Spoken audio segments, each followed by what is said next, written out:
When Julian was arrested, in his handcuffed hands, he was holding a copy of a book called The History of the National Security State, which were interviews I conducted with Gore Vidal. And apparently, even in the courtroom, he held the book up. And clearly, he was sending us a message that he was under attack by the American national security state. And why? The national security state, as we call it, some people call it the permanent war state, emerged out of World War II after the atomic bombings of Japan and the beginnings of the Cold War. And the national security state dressed itself up as if it was continuing a fight for democracy. It had fought, supposedly, for democracy against fascism in Europe, and Japanese militarism, imperialism. And now the security state was going to continue this fight for global democracy, which, of course, was an enormous lie. The national security state, American national security state, was there to impose the will of the growing American empire. It had emerged from World War II as the single superpower. And lie after lie after lie is how this permanent war state justified wars of aggression, which the Nuremberg trials called the highest form of war crime. Well, one war of aggression after another was waged by the United States in the name of democracy. And at home, the national security state also undermined democracy. The House of Un-American Activities Committee, McCarthyism, covert FBI operations against Black and progressive anti-war groups. This state is the opposite, this national security state is the opposite of democracy. The need of this state to have a fabric of lies is essential, that the American people believe that they're fighting for the good. I mean, how else do they get young soldiers to go off and die? They don't die because they're fighting to make rich Americans richer. They die because they think they're fighting for freedom.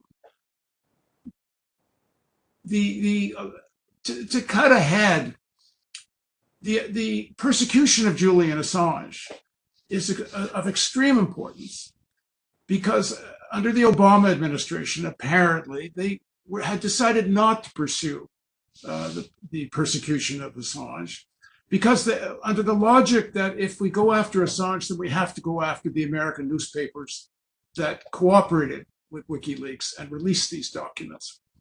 That was undone by Trump, who apparently not only wanted to pursue the prosecution, but even wanted to assassinate Julian or kidnap Julian.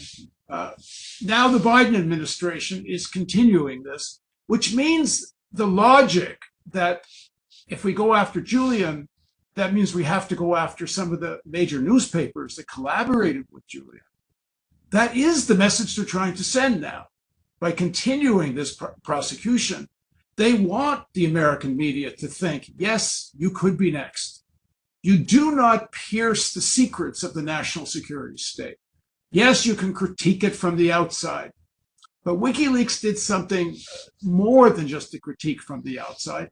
They actually revealed documents and video which was like a dagger in the heart of these lies.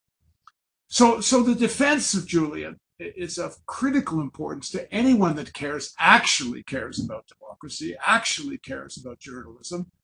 And if the Biden administration has any seriousness whatsoever in supposedly defending the institutions of democracy, because they want to paint Trump and his supporters as those forces that want to simply destroy the democratic norms and institutions of America.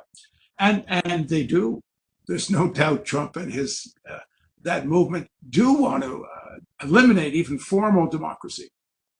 But Biden's doing no better in this prosecution of Assange. And I have to say, if the United States is successful in extraditing Julian, there will be a trial like never before, because it won't be Julian that's on trial. It will be the crimes of this national security state. It will be the crimes of U.S. foreign policy that are put on trial. And the entire world will be watching. I guess what I'm concerned here is what Biden is actually doing.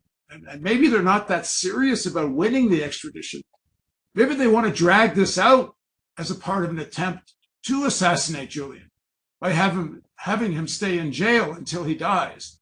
At any rate, what will die here, a big piece that will die here, is the courage of journalists to, at least they hope this will happen. I think there's enough journalists that will continue to stand up, but they hope this will intimidate real investigative journalism and critique and exposure of the lies of this state.